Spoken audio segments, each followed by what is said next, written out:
B 씨를 의심하고 있는 사이 또다시 우리 집에 B 씨가 방문했습니다. 저는 일부러 퉁명스럽게 집안일을 하면서 그녀와 거리를 두려 했지만 그녀는 오히려 스스럼 없이 다가와 도움을 자처했습니다. 빨래 개는 거 도와드릴까요? 혼자 하시기 힘들 텐데요. B 씨는 밝은 미소를 띠며 제게 다가왔습니다. 달갑지 않았지만 대놓고 거절하기도 애매한 상황이었습니다. 마지못해 고개를 끄덕였고 우리는 나란히 앉아 빨래를 개기 시작했습니다. 그런데 그녀의 손길이 유독 한 곳에 오래 머무는 것이 느껴졌습니다. 남편의 속옷이었습니다. 그녀는 다른 옷들은 무심히 접으면서도 남편의 팬티를 들고 한참이나 응시하더니 천천히 손끝으로 원단을 만지면서 작은 한숨을 내쉬었습니다. 순간 머릿속이 하얘졌습니다. 그녀의 눈빛은 분명 뭔가를 확인하려는 듯이 했고 그게 무엇인지 직감적으로 알 수 있었습니다. 그녀는 지금 우리 부부 사이에 잠자리가 있었는지를 확인하고 있었습니다. 그 사실을 깨닫는 순간 온몸이 얼어붙었습니다. 등골이 서늘해지면서 심장이 덜컥 내려앉았습니다. 저는 그녀의 시선을 따라 천천히 남편의 속옷을 바라보았습니다. 속옷을 쥔 손에 힘이 들어가면서 천조각이 찢어질 것 같았습니다. 한순간 모든 것이 명확해졌습니다. 내 눈앞에서 아무렇지도 않게 남편의 흔적을 찾는 그녀. 그리고 그런 여자를 우리 집에 들인 나 자신이 한없이 바보 같았습니다. 이건 단순한 오해나 우연이 아니었습니다. 남편과 B 씨의 관계는 의심을 넘어 확신이 되었습니다. 몇 주 후 남편의 행동이 점점 수상해지자 저는 그를 따라가 보기로 결심했습니다. 주말이 되어 남편은 봉사활동을 간다며 집을 나섰고 저는 몰래 그의 차를 따라갔습니다. 예상치 못한 장소로 향하는 차를 보면서 심장이 쿵쾅거렸습니다. 그리고 도착한 곳은 유량동에 위치한 한적한 모텔이었습니다. 남편이 차에서 내리는 순간 그 옆에는 B 씨가 있었습니다. 그들은 잠시 주위를 살피더니 아무렇지도 않은 듯 자연스럽게 서로의 팔짱을 낀 채 모텔 안으로 들어갔습니다. 그 광경을 본 순간 숨이 턱 막혔습니다. 눈앞이 흐릿해지면서 다리가 후들거렸고 온몸이 얼어붙는 것 같았습니다. 가까이 다가가고 싶은 마음과 차라리 이 모든 것이 거짓이었으면 하는 절박한 바람이 교차했지만 저는 한 발자국도 움직일 수 없었습니다. 그들의 표정에 담긴 익숙한 친밀감, 웃음기 어린 표정만으로도 모든 것이 무너지는 소리를 들을 수 있었습니다. 제 가슴 속에는 분노와 슬픔이 뒤엉켜서 폭풍처럼 휘몰아쳤습니다. 40대의 와이프를 두고 60대의 여자와 바람이 난 저 사람이 내 남편이라니. 머릿속에서 수많은 상상이 얽혀들었고 그들이 무슨 이야기를 나눴는지 직접 들을 수는 없었지만 이미 제 가슴 속에는 확신이 자리 잡았습니다. 이건 단순한 오해가 아니었습니다. 이들이 언제부터 이런 관계로 발전한 건지 어디서부터 잘못된 건지 알아야 했습니다. 남편이 잠든 틈을 타 휴대폰을 뒤지던 중 문자 메시지에서 그들의 대화를 발견했을 때는 온몸이 얼어붙었습니다. 벌써 또 보고 싶어. 당신 몸이 그리워서 미칠 것 같아. 낮에 봐놓고 또? 시엄마 같이 있는 거 아니야? 걱정 마. 회사에 일 생겨서 먼저 올라간다고 나가면 돼. 그 말을 시엄마가 믿어? 믿는다면 당신 와이프 정말 둔하네. 연애 때부터 눈치 없는 건 지금도 여전해. 15년을 살아도 고쳐지지 않더라니까. 걱정 말고 나와. 집 앞에서 기다릴게.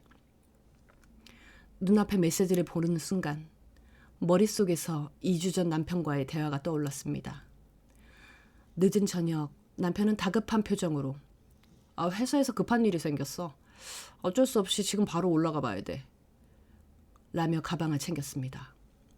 의심은 들었지만 혹시나 정말이라면 밤길을 운전해야 하는 남편이 걱정스러웠습니다. 조심히 올라가.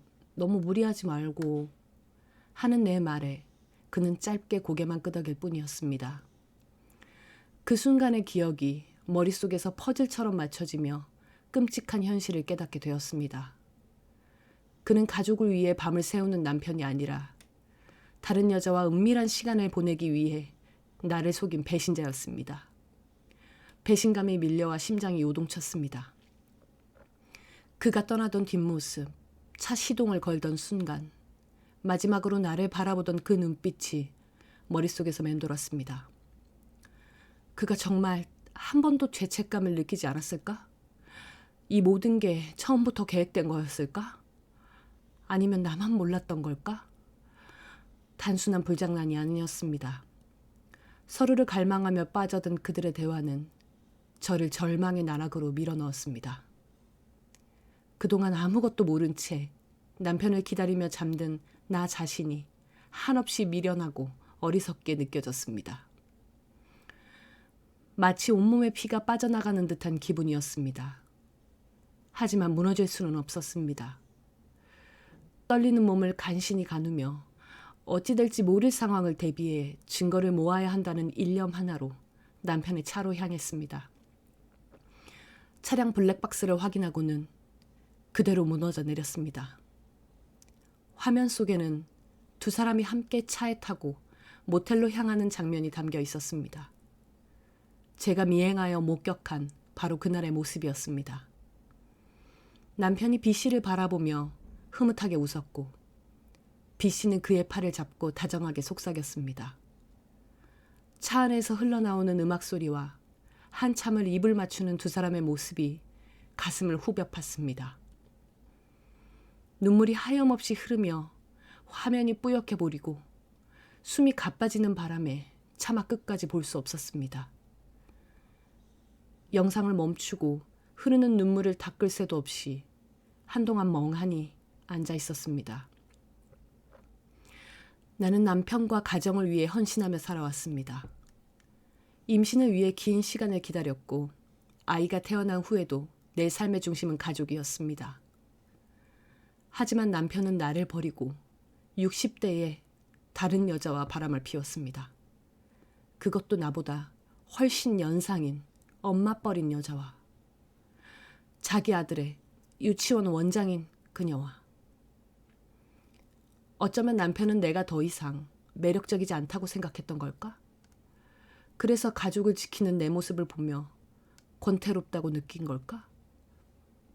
평생 살림만 하는 내 모습이 유치원 원장인 B씨와 비교되었다는 걸까?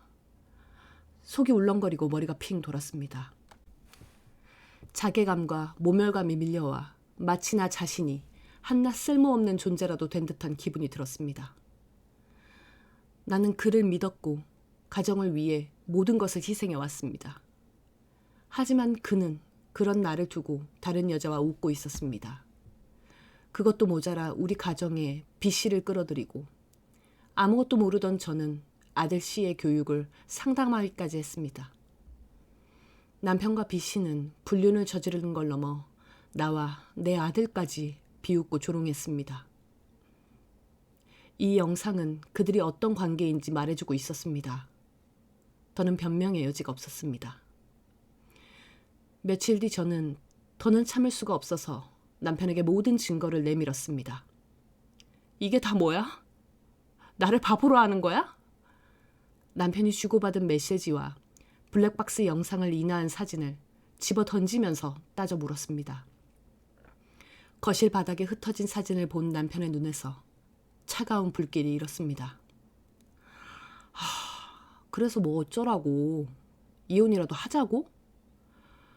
뻔뻔한 남편의 반응에 말문이 턱 막힌 건 오히려 내 쪽이었습니다. 뭐라고? 지금 그걸 말이라고 하는 거야? 당신 자식 낳아주고 뒷바라지 해주던 나를 배신한 건 당신이잖아.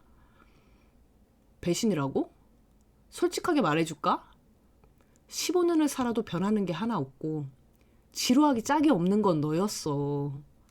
항상 눈치 없고 느린 것까지 내가 참아줘야 했잖아. 결혼할 때 우리 엄마가 반대하던 이유를 살아보니까 깨닫게 되더라. 대학도 못 나오고 곰같이 느려 터진 애를 집안에 들여서 좋을 게 없다고. 아니, 말이야 바른 말이지. 씨를 늦게 가지게 된 것도 내 탓은 아니었잖아. 네 몸이 약해서였지. 남편의 원망 섞인 비난을 듣자 묻고 살고자 했던 지난날의 아픈 기억이 날카롭게 떠올랐습니다. 저는 친정이 가난해서 대학조차 가지 못했습니다. 고교 졸업 직후 생활비를 벌기 위해 중소기업에서 격리로 일하며 빠듯한 하루하루를 보냈습니다. 그러던 중 대기업 생산직으로 근무하던 남편을 만났고 장밋빛 미래를 꿈꾸게 되었습니다. 하지만 현실은 달랐습니다. 시어머니는 학벌도 없고 모든 행동이 굼뜬 내가 며느리로 들어오는 걸 강하게 반대했습니다. 나는 이 결혼 허락 못한다. 너한테는 미안한 얘기지만 솔직히 친정도 많이 기울고 배움도 짧잖니. 아니, 눈치라도 빠릿하면 몰라. 제 성격이 얼마나 급한데. 너 맞춰주고 살다가는 우리 아들 제명에 못 살아. 그녀의 차가운 시선과 날선 말들이 귓가에 맴돌았습니다. 그럼에도 불구하고 남편은 나를 고집해 결혼을 했지만 나는 늘 주눅 들고 눈치를 보며 살아야 했습니다. 결혼 후에는 또 다른 고난도 찾아왔습니다. 자궁에 혹이 있어 자연 임신이 어려웠고 아이를 가지기 위해 수차례 시험관 시술을 해야 했습니다. 몇 번은 실패했고 그때마다 몸과 마음이 무너졌습니다. 시어머니는 너 같은 애를 며느리로 들여서 우리 집안 대가 끊기게 생겼다. 라고 노골적으로 내게 화를 냈고 나는 침묵 속에서 눈물만 삼켰습니다. 그렇게 간절히 기다린 끝에 씨를 품에 안게 되었을 때 나는 이 가정을 위해 모든 것을 바쳐야겠다고 다짐했습니다. 하지만 지금 이 순간 이런 나의 헌신은 남편에겐 아무런 의미도 없었던 것이었습니다.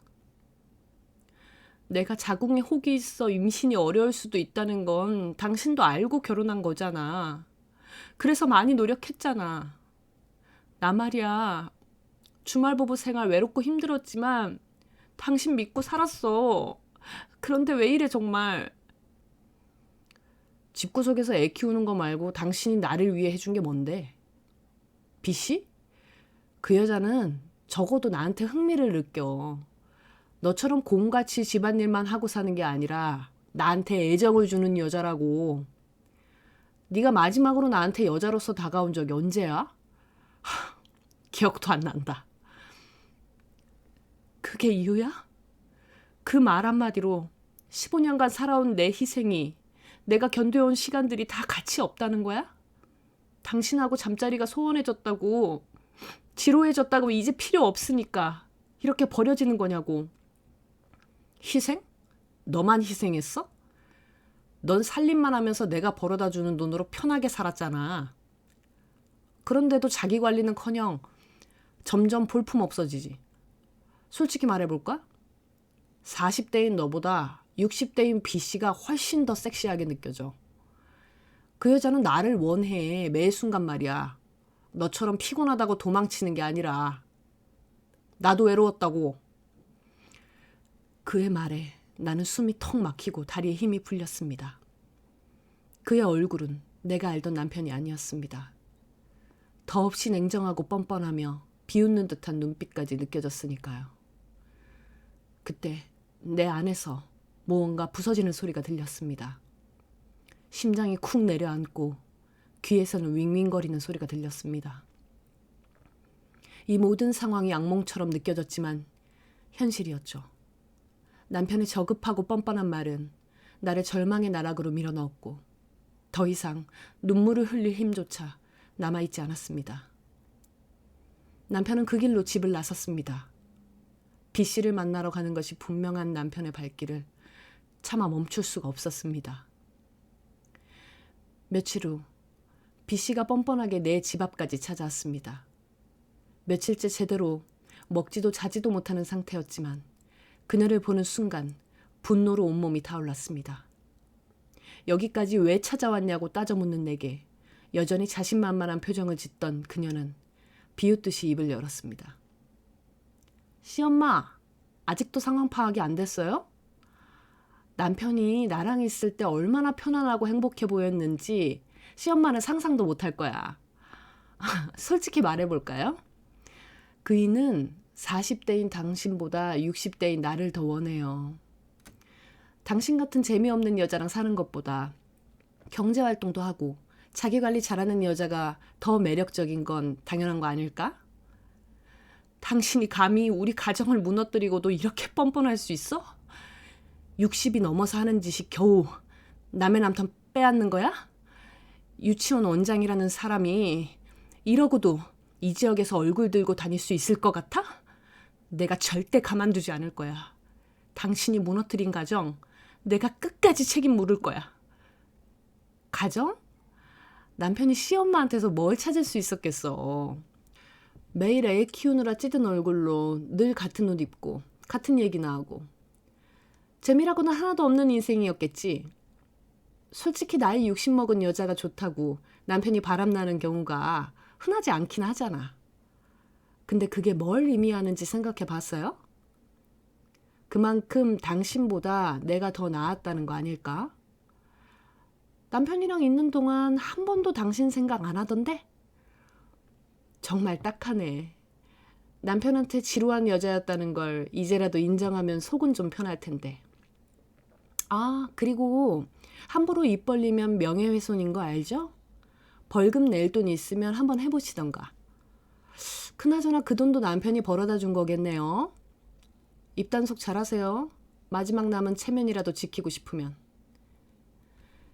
그녀의 말은 날카로운 비수처럼 제 가슴을 깊이 파고들었습니다. 그녀가 직접 찾아온 이유가 분명해 보였습니다. 혹시라도 자신에게 피해가 가지 않도록 제 입을 막으러 온 것이겠지요. 분노와 치욕감이 온몸을 휘감았지만 말문이 막혔습니다. 그녀의 뻔뻔한 태도 앞에서 아무것도 할 수 없다는 무력감이 밀려왔습니다.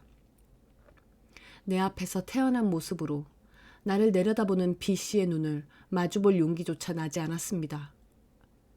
손을 꽉 쥐었지만 떨림을 멈출 수 없었습니다. 아들 C를 데리고 친정인 부산으로 향했습니다. 남편도 B씨도 감히 찾아올 수 없는 안전한 곳으로 숨고 싶었습니다. 모든 사실을 전화로 들었던 엄마는 우리가 도착하자마자 아무 말 없이 나를 꼭 끌어안고 하염없이 눈물을 흘렸습니다. 나도 참으려 했지만 결국 울음을 터뜨리고 말았습니다. 긴 시간 쌓인 분노와 서러움, 배신감이 엄마의 품에서 와르르 무너져 내렸습니다. 엄마는 내 등을 토닥이며 조용히 위로하다가 문득 생각난 듯 입을 열었습니다. 네 우리 마을에 국민학교 중학교 동창이었던 재훈이가 기억나나? 가가 2달 전에 시내에 변호사 사무실 냈다고 하더라. 서울에서 일하다가 마누라랑 사별하고 지금 엄마 모시고 산다고 내려왔다 하던데 상담이라도 받아보는 게 어떻겠나? 미까야 본전 아이가. 재훈이는 어린 시절 나와 같은 반에서 지내며 조용히 내 옆을 지켜주던 친구였습니다. 등하굣 길마다 걸음이 느린 나를 기다려주었고 가방이 무거운 날이면 아무 말 없이 내 짐을 들어주곤 했지요. 우리는 같은 동네에 산다는 이유로 국민학교 중학교 9년을 함께 등교하며 유년 시절을 함께 했습니다. 어느 날 갑작스럽게 비가 내렸던 날이었습니다. 내가 손으로 머리를 감싸며 허둥대고 있었는데 재훈이는 조용히 자신의 웃옷을 벗어 씌워주었습니다. 머리에 덮고 가라. 그 친구의 한마디가 바람처럼 가볍게 스쳐갔죠. 하지만 우리는 주변 친구들의 놀림거리가 되어야만 했습니다. 너네 사귀는 거 아이가? 장난스러운 놀림이 쏟아지자 나는 얼굴이 새빨개져 어쩔 줄 몰라 했지만 재훈이는 그저 사람 좋은 미소를 지으며 말했습니다. 우리 어머니 말씀이 여자는 머리가 망가지면 안 된다 하더라. 내 말 맞지? 버스 늦겠다. 얼른 가자. 아무렇지도 않다는 듯 손짓하는 재훈이를 따라 종종 걸음으로 걷던 내 모습이 기억납니다. 그 친구는 언제나 또래 아이들보다 어른스러웠고 감정을 쉽게 드러내지 않았습니다. 하지만 때때로 내가 넘어지거나 걷는 걸 힘들어할 때면 아무 말 없이 손을 내밀어주는 따뜻한 사람이었습니다. 그런 재훈이가 변호사가 되었다는 소식을 전해 들었을 때 나는 놀람과 동시에 묘한 자부심을 느꼈죠. 어린 시절부터 묵묵히 자신의 길을 걸어가던 그 친구가 결국은 커다란 목표를 이루었다는 사실이 기뻤습니다. 하지만 삶은 너무 바빴고 현실은 각자의 길을 멀어지게 했습니다. 나는 그에게 축하의 말 한마디 전하지 못한 채 세월을 흘려보냈습니다. 그리고 지금 가장 힘든 순간에 다시 그의 이름을 떠올리게 될 줄은 꿈에도 몰랐습니다. 엄마의 말대로 상담을 받아보는 게 맞을까? 하지만 지금의 내 모습을 보면 재훈이는 무슨 생각을 할까? 예전처럼 맑게 웃던 나는 온데간데 없고 배심감과 절망 속에서 초라하게 무너진 나를 보면 안쓰러워할까? 아니면 냉정하게 현실을 지적할까? 가진 돈도 얼마 없었기에 수입료는커녕 상담비부터 부담되었지만 엄마의 간절한 눈빛을 외면할 수는 없었습니다. 결국 깊은 한숨을 내쉬며 결심했죠. 두려운 마음을 애써 억누르며 재훈이의 사무실로 향했습니다. 엄마가 재훈이의 어머니께 미리 이야기를 해둔 덕분에 예약된 시간에 맞춰 그의 사무실을 방문하면 되었습니다. 결혼 후 친정을 자주 찾지 못했던 탓에 재훈과 마주한 기억은 아득하게 느껴졌죠. 20년 만의 재회였습니다. 문을 열고 들어가는 순간 심장이 터질 듯 두근거렸습니다. 재훈이는 어린 시절의 모습과는 사뭇 달라져 있었습니다. 중후한 매력이 풍기는 40대 남성으로 빗어넘긴 짙은 머리카락과 깊이 있는 눈매는 그 친구가 살아온 세월을 고스란히 보여주고 있었죠. 셔츠에 스웨터를 단정하게 받쳐 입고 자세마저도 위험이 느껴졌습니다. 재훈이는 나를 보자 순간 멈칫하더니 이내 부드러운 미소를 지으며 자리에서 일어났습니다. 오랜만이네. 앉아. 그는 마치 아무렇지도 않은 듯 내게 따뜻한 차 한 잔을 내밀며 진정한 시간을 주었습니다. 차를 쥔 손이 떨렸지만 어떻게든 감정을 억누르려 애썼습니다. 그러나 그의 다정한 눈빛을 마주하는 순간 그동안 애써 버텨온 감정이 한 번에 무너져 내렸습니다. 나는 흐느끼며 지금까지의 일들을 쏟아냈습니다. 재훈이는 조용히 듣기만 했습니다. 오랜 시간 말없이 내 눈물을 받아주던 그의 태도가 오히려 더 위로가 되었습니다. 내가 조금이라도 숨을 돌릴 때면 그는 차분한 목소리로 필요한 질문은 던졌습니다. 증거인 통화 녹음, 문자 메시지, 블랙박스 메모리칩을 건네자 재훈이는 서류 한 장 한 장을 신중하게 살피며 메모를 했죠. 검토하는 그의 표정은 어느새 진지하고 냉철한 변호사의 얼굴이었습니다. 한참 후 그가 서류를 덮고 고개를 들었습니다. 이혼 소송과 함께 상관 소송도 진행하는 게 좋겠어. 다행히 증거를 잘 모았고 법적으로도 유리한 상황이야. 승소 가능성이 높아. 걱정 마. 네가 감당해야 될 몫은 내가 도울게. 그의 단호한 목소리를 듣는 순간 나는 처음으로 희미한 안도감을 느꼈습니다. 오랜만에 내 편이 되어줄 사람이 있다는 사실만으로도 눈물이 차올랐습니다. 긴장과 안도감이 뒤섞여 한동안 말을 잇지 못하고 있을 때 재훈이가 문득 장난스럽게 웃으며 말했습니다. 근데 알았어? 나 어릴 때 너 좋아했었어. 나는 순간 손에 쥐고 있던 찻잔을 놓칠 뻔했습니다. 어색한 침묵이 흘렀고 나는 그를 바라보았습니다. 그는 여전히 미소를 머금고 있었지만 그 눈빛은 어딘가 진지해 보였죠. 네가 걸음이 느려서 맨날 기다려줬던 거 사실 기다리는 게 아니라 같이 걷고 싶었어였어. 그의 말에 가슴이 이상하게 두근거렸습니다. 예상치 못한 고백 같은 말에 당황한 나는 피식 웃으며 시선을 돌렸습니다. 그랬어? 몰랐네. 당연히 몰랐겠지. 넌 그때도 지금처럼 한 박자씩 느렸으니까. 그의 장난스러운 말투에 저도 모르게 웃음이 새어나왔습니다. 무거웠던 분위기가 조금은 풀리는 듯 했습니다. 하지만 현실로 돌아오자 다시 그 마음이 무거워졌죠. 나는 한숨을 내쉬며 씁쓸한 표정으로 그를 바라보았습니다. 그때 내가 알았으면 좋았을 텐데. 그랬다면 내 인생이 조금은 달라졌을까? 잠시 말을 멈춘 나는 손가락으로 찻잔을 매만지며 조용히 덧붙였습니다. 지금 내 모습 너무 한심하지? 재훈이는 아무 말 없이 나를 바라보다가 서류를 가지런히 정리했습니다. 그리고는 조용히 손을 내밀어 내 손등을 가볍게 두드렸습니다. 한심하긴 넌 여전히 네 방식대로 버티고 있는 거야. 그게 중요한 거지. 그의 목소리는 낮고 부드러웠습니다. 그의 옆에 앉아있다는 것만으로도 오랜만에 숨을 쉴 수 있는 기분이었습니다. 이혼의 과정은 마치 불구덩이에 몸을 던지는 것만 같았습니다. 내가 이혼 소송을 청구하자 그제야 위기의식을 느낀 남편은 친정까지 찾아와 마당에서 무릎을 꿇고 애원했습니다. 제발 한 번만 더 생각해줘. 내가 정말 미쳤었어. 순간적인 실수였어. 씨를 위해서라도 다시 생각해보면 안 되겠어? 눈물까지 글썽이며 바닥에 엎드려 손을 부여잡은 그의 모습은 처절하기까지 했습니다.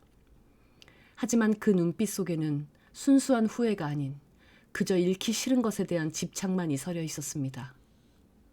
지금 와서 후회해? 내 눈앞에서 그렇게 뻔뻔하게 날 조롱하던 모습은 다 뭐였는데? 그땐 진짜 정신이 나갔던 거야. 나는 그냥 외로웠고 바보 같았어. 하지만 너 사랑해. 우리가 싸워온 세월을 이렇게 쉽게 버릴 수는 없잖아. 내가 잘못했으니까 제발 다시 기회를 줘. 나는 그를 바라보며 차갑게 웃었습니다. 이 남자가 이제 와서 살려달라고 발버둥치고 있다는 사실이 어이가 없었습니다. 눈물을 보이며 발목을 잡고 늘어지는 모습조차 진정성이 느껴지지 않았습니다. 기회? 네가 B씨한테 갔을 때 내가 눈물 흘리며 애원할 기회는 한 번이라도 줬어? 내가 그 모든 걸 알면서도 참고 기다렸다면 넌 지금도 똑같이 날 기만하고 있었을 거야. 제발 내가 변할게. B씨는 그저 잠깐의 실수였어. 난 결국 너한테 돌아오려고 했어. 그 순간 속에서 치밀어 오는 분노를 참을 수가 없었습니다. 나는 차갑게 한마디를 내뱉었습니다. 더 이상 나와 내 아들을 기만하지 마. 이제 끝이야. 남편은 얼굴이 사색이 되어 마당에 주저앉았습니다. 그는 마치 내 발끝이라도 붙잡을 기세였지만 내 안의 단호한 결심은 흔들리지 않았습니다. 그의 울먹이는 목소리조차 이제는 들리지 않았습니다. 그 순간 대문이 열리며 재훈이의 손을 잡은 아들 씨가 들어왔습니다. 활짝 웃으며 들어오던 아이는 마당에 무릎을 꿇고 있는 남편을 보자마자 걸음을 멈추었습니다. 재훈과 함께 애니메이션 영화를 보러 외출했다 오는 길이었기에 한껏 들떠있던 아이의 얼굴이 순식간에 얼어붙었습니다. 아빠, 왜 그래? 무슨 일이야? 아이의 순진한 눈망울이 흔들리며 금방이라도 울 것 같았습니다. 남편은 아들을 보는 순간 눈물을 흘리며 두 팔을 벌렸습니다. 시야, 아빠가 미안해.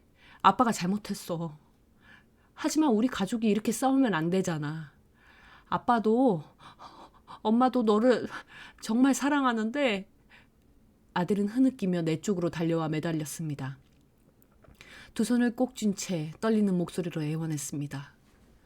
엄마, 아빠랑 싸우지 마, 제발. 나는 무너지는 마음을 억지로 붙잡으며 아이를 꼭 안았습니다. 그러나 남편의 비굴한 눈빛을 마주하는 순간 모든 감정이 끌어올랐습니다. 이제 와서 이렇게 아들을 이용해 동정을 사려는 속셈이 보였습니다. 이제 그만 나가. 시 앞에서 이런 모습 보이면서 무슨 부성이라도 있는 척 하지 마. 이 아이 마음 아프게 하는 짓은 더 이상 참을 수가 없어.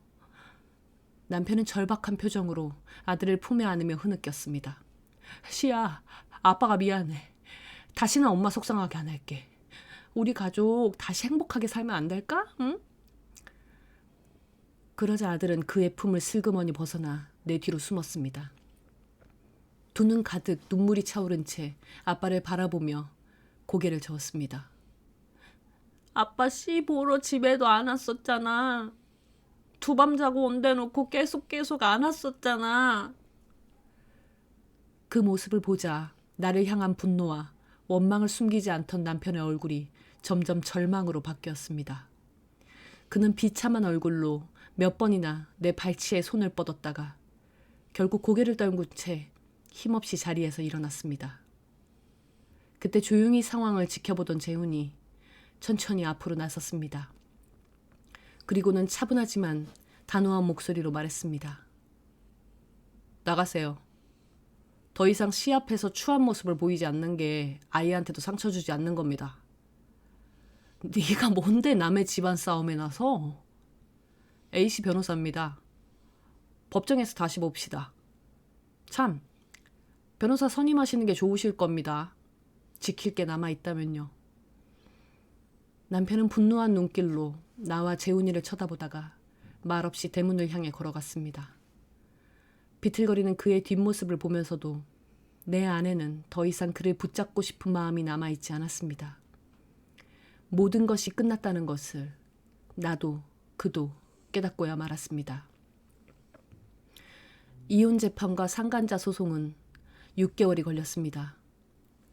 그렇게 무릎을 꿇고 애원하던 남편은 돌아서자마자 언제 그랬냐는 듯 냉정하게 태도를 바꾸었습니다. 그는 곧바로 이혼 전문 변호사를 고용해 재산분할과 위자료를 최대한 줄이려 온갖 거짓말로 저를 몰아세웠습니다. 15년 동안 부부의 연을 맺고 살아온 내 남편이었던 사람이라고는 도저히 믿을 수 없는 태도였습니다. 남편은 자신의 부정행위에 대한 책임을 회피하며 그 원인이 오히려 나에게 있다는 뻔뻔한 거짓말을 늘어놓았습니다. 장기간 부부관계를 거부당해 외로웠다며 마치 내가 그를 내몰아서 불륜을 저지를 수밖에 없었다는 듯한 태도를 보였습니다. 그의 변호사까지 나서서 이를 정당화하려 하자 내 안에서 분노와 수치심이 끌어올랐습니다. 다시금 숨이 가빠졌고 머리가 핑 돌았습니다.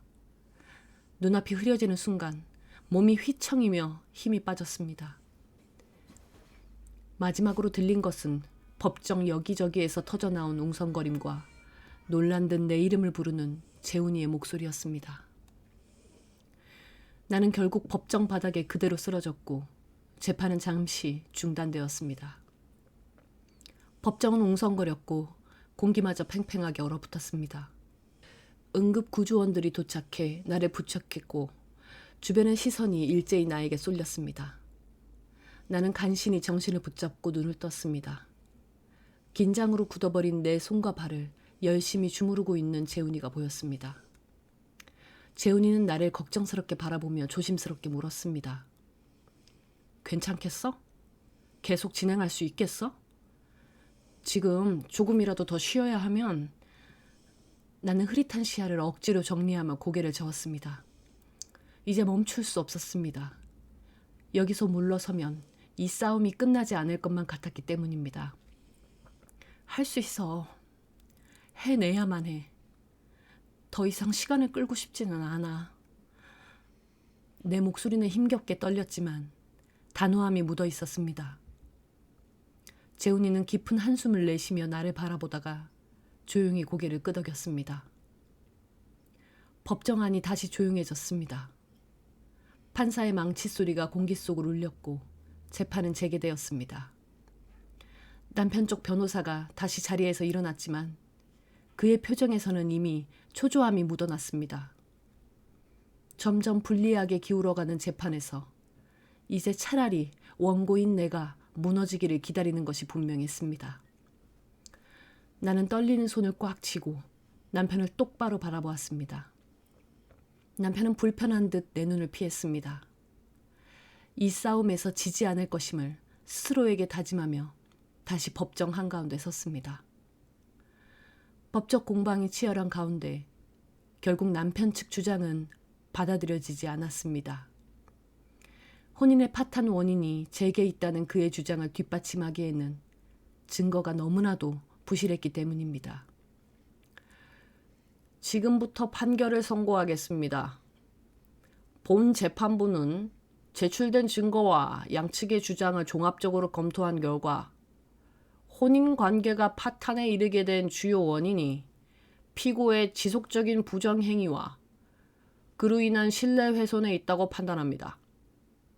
또한 피고는 배우자를 존중하지 않았을 뿐만 아니라 관계 회복을 위해 어떠한 성실한 노력도 기울이지 않았습니다. 이에 따라 피고의 행위는 재판상 이혼 사유에 해당하며 주된 책임이 피고에게 있음을 분명히 밝힙니다. 판사는 서류를 넘기며 단호한 목소리로 판결을 이어갔습니다. 이에 따라 피고는 원고에게 정신적 피해에 대한 보상으로 위자료 5천만 원을 지급해야 합니다. 또한 부부 공동 재산에 대한 공정한 분할을 고려하여 원고와 피고의 재산을 각각 50%씩 분할하고 피고는 원고에게 재산 분할금 3억 9천만 원을 지급해야 합니다. 법정하는 일순간 정적에 휩싸였고 판사는 마지막 결론을 덧붙였습니다. 본 판결은 즉시 효력이 발생하며 피고는 정해진 기간 내에 위자료 및 재산 분할액을 원고에게 지급해야 합니다. 이상으로 판결을 마치겠습니다. 판사의 망치 소리가 법정에 울려 퍼졌습니다. 남편은 얼굴이 창백해졌고 나는 조용히 숨을 내쉬며 흐르는 눈물을 삼켰습니다. 이제 모든 것이 끝났습니다. 이혼 재판 결과 나는 재산의 50%를 인정받았으며 정신적 피해에 대한 위자료 또한 법정에서 인정할 수 있는 최고 한도에 가까운 5천만 원으로 판결났습니다. 판결문이 낭독되는 동안 법정은 숨죽인 듯 고요했지만 나는 내 심장이 요동치는 소리를 분명히 들을 수 있었습니다. 오랜 싸움 끝에 마침내 정의가 실현된 순간이었지만 이상하게도 기쁨보다는 깊은 허탈감이 몰려왔습니다. 긴 법정 싸움 속에서 지쳐버린 몸과 마음은 이제야 현실을 실감하는 듯 했습니다. 재판이 끝나자마자 재훈이가 다가와 조용히 나를 안아주었습니다. 그의 품에 안긴 순간 그동안 애써 버텨온 감정이 한꺼번에 무너져 내렸습니다. 나도 모르게 눈물이 흘렀고 그는 아무 말 없이 등을 토닥이며 내 울음을 받아주었습니다. 이제 다 끝났어. 넌 해냈어. 그의 낮고 따뜻한 목소리가 귓가에 울렸습니다. 나는 눈물을 닦으며 고개를 끄덕였습니다. 모든 것이 끝났고 나는 마침내 자유를 되찾았습니다. 양육권 또한 온전히 제 손에 쥘 수 있었기에 소중한 아들 씨를 직접 지켜주고 길러낼 수 있다는 안도감이 몰려왔습니다. 다행인 소식은 이뿐만이 아니었습니다. 이혼 소송과 병행하고 있던 B 씨를 향한 상간자 소송에서도 승소했습니다. 법원은 그녀의 부정행위를 인정하며 4천만 원의 손해배상을 명령했습니다. 상간자 소송 판결이 내려진 날 달갑지 않은 번호로 전화가 걸려왔습니다. B 씨였습니다. 전화기 너머로 들려오는 그녀의 목소리는 차갑고 도끼 서려 있었습니다. 참 대단한 여자네. 한순간에 불장난을 가지고 이렇게까지 해야 속이 후련했어? 넌 애엄마면서도 아이한테서 아빠를 뺏어가는 게 무슨 의미인지 몰라서 이러니? 넌 결국 네 자식한테도 상처를 준 거야. 이기적인 건 내가 아니라 너야. 그렇게 독하게 사는데 누가 널 사랑이나 하겠니? 그녀의 말은 가시처럼 가슴을 찔렀지만 나는 흔들리지 않았습니다. 오히려 그 말이 비참한 패자의 마지막 몸부림처럼 들려 차분한 목소리로 응수했습니다. 웃기지 마. 내 가정을 짓밟고도 아직도 피해자인 척 말할 자격이 있다고 생각해? 네가 진정 아이들을 위하는 사람이었으면 남의 가정을 망가뜨리는 짓은 하지 말았어야지. 그리고 한 가지 확실히 말해줄게. 너는 어디서도 아이들을 가르칠 자격이 없어. 이제 곧 그렇게 될 거고. 그 순간 전화기 너머로 짧은 침묵이 흘렀습니다. 그리고 이내 거친 숨소리가 들려왔지만 그녀는 더 이상 아무 말도 하지 않았습니다. 나는 가볍게 한숨을 내쉬며 전화를 끊었습니다. 이게 그녀와의 마지막 대화였습니다. 남편과 B씨 두 사람의 관계에 대한 소문은 빠르게 퍼져나갔습니다. 학부모들 사이에서도 비난이 거세졌고 유치원에 대한 신뢰는 급격히 무너졌습니다. 결국 B씨는 더 이상 버티지 못하고 유치원을 폐업할 수밖에 없었습니다. 모든 것을 잃은 그녀는 사람들의 시선을 피해 황급히 지역을 떠났습니다. 이제 저는 아이와 함께 새로운 시작을 준비하고 있습니다. 더 이상 과거에 얽매이지 않고 앞으로 나아갈 준비가 된 것 같습니다. 그리고 그 길 위에는 가장 힘든 시간을 곁에서 지켜준 재훈이가 함께할 것 같습니다. 든든한 친구이자 제 인생에서 가장 믿을 수 있는 사람이 된 그는 아들 씨와 저를 끝까지 지켜주겠다고 말했습니다. 친정으로 들어갈 이삿짐을 정리하며 문득 떠오르는 과거의 기억들이 가슴을 아리게 했지만 이제 그 상처들은 더 이상 나를 짓누르지 않았습니다. 대신 다시 일어나 나 자신을 위한 삶을 살아가야겠다는 다짐이 강하게 일었습니다. 행복은 만들어가는 거래. 언젠가 재훈이가 제게 해주었던 그 말이 이제는 제게 새로운 희망이 되었습니다. 저는 제 행복을 직접 만들어 가기로 했습니다. 그리고 이번엔 진정한 행복을 찾아갈 자신이 있습니다.